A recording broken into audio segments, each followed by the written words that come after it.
Hey, happy Wednesday morning to you, everyone, and welcome back to Morning Musings. We are looking at the 70-week prophecy of Daniel chapter 9.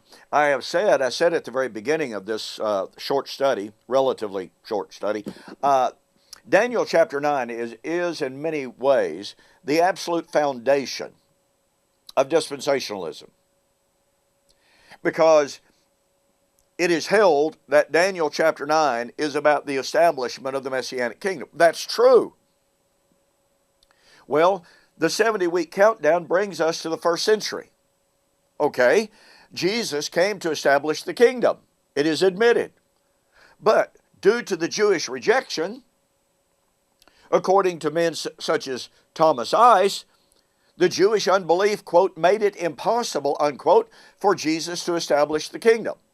Well, wait a minute. How could Jewish unbelief make it impossible to establish the kingdom when Daniel 9 predicted Jewish unbelief and Jewish rejection of Jesus, the Jewish killing of Jesus? Messiah shall be cut off after the 69th week. The rejection of Jesus was not unseen, unknown, unpredicted, unprophesied. It is a vital, integral part of the prophecy, the 70-week prophecy of Daniel chapter 9.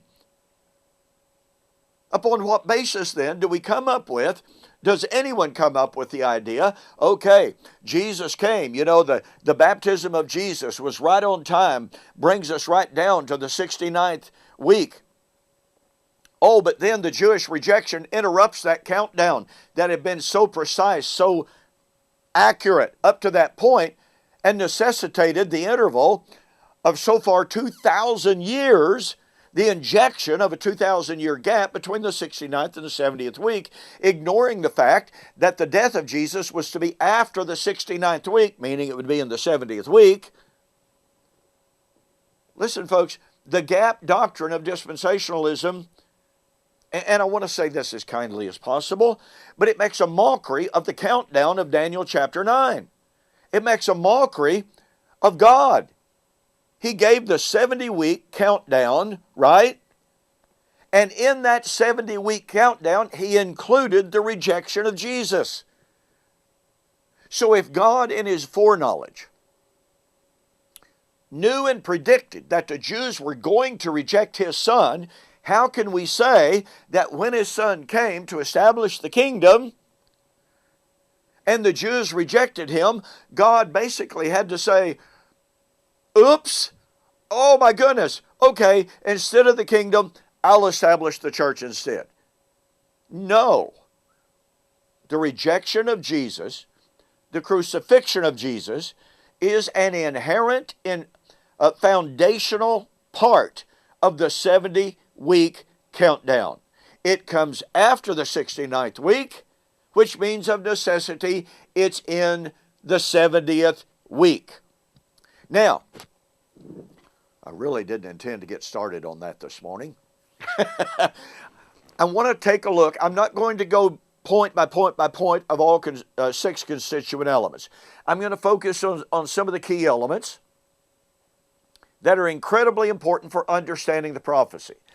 Daniel chapter 9, verse 24 says that 70 weeks are determined. Look down at element number 3, to make reconciliation for iniquity. Many translations render this as to make the atonement. Now, once again, we are told by some former preterists that Daniel 9 was fulfilled in the time of Antiochus Epiphanes. Well, I want to know who made the atonement for sin. And why do I ask that question? I ask that question because Onias the high priest, was the last in the fully qualified, Levitically confirmed priests of Israel.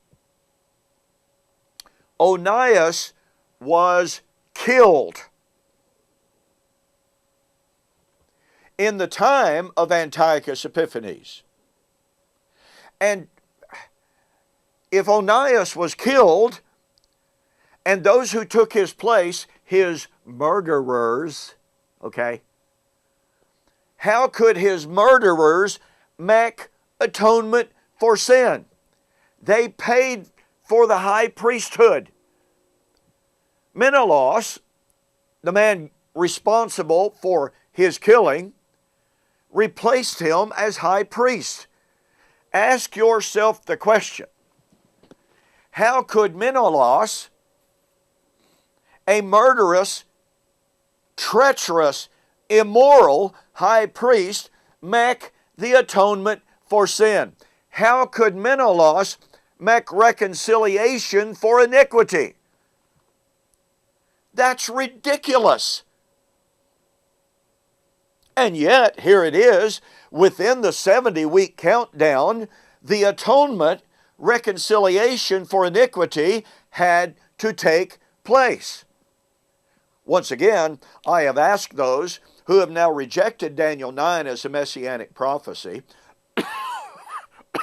and who posit for the fulfillment during the time of Antiochus Epiphanes, I have asked them to posit for us, to prove for us, to show to us how the murderers of Onias, the last certified Levitical priesthood or priest, the last, quote, righteous priest, to show us how his murderers, Menelaus and his henchmen, who paid for the right to be high priest and who killed Onias, I have challenged these individuals to give us the proof that Menelaus or any of his descendants or any of the high priests who followed him could actually make the atonement.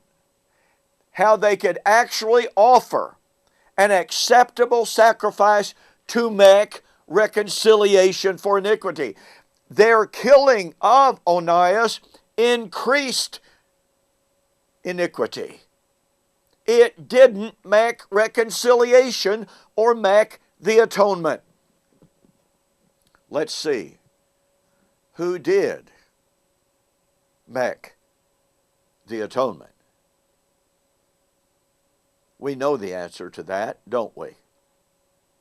Only Jesus, who appeared at the end of the ages to put away sin. Well, let me see. Daniel 9 says 70 weeks are determined to put away sin. And Jesus appeared at the end of the age to put away sin. Is that just coincidental language? No. Jesus is the great high priest who appeared at just the right time, Galatians chapter 4, verse 4, to put away sin and to make the atonement. Do you see how Jesus is, and only Jesus can be, the fulfillment of Daniel chapter 9? And remember this, and appeal to all of my dispensational friends. The 69th week brings us to the first century, brings us to the baptism of Jesus, but after the 69th week, Messiah would be cut off. Number one, it proves the rejection of Jesus was not unknown. It was not unpredicted. It was not unplanned for. It is part, parcel, and foundational to Daniel chapter 9.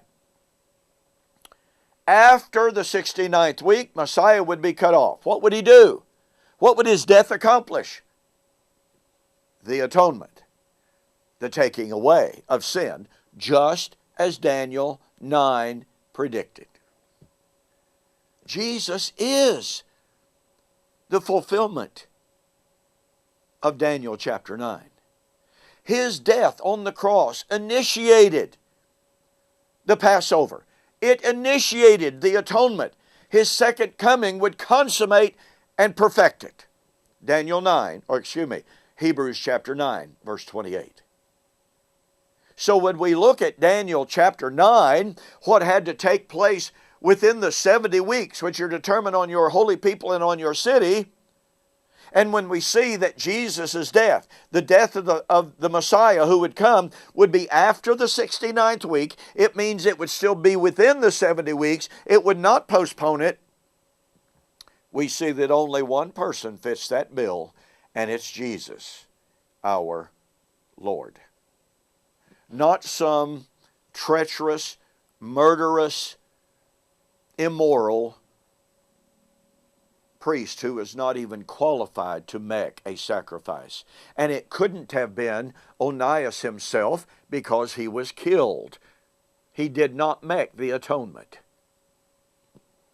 for Israel's sin.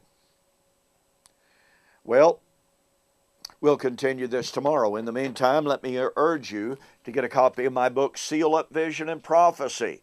In this book, I demonstrate that this concept of making the atonement absolutely denies, destroys, and refutes the idea of a dispensational gap doctrine.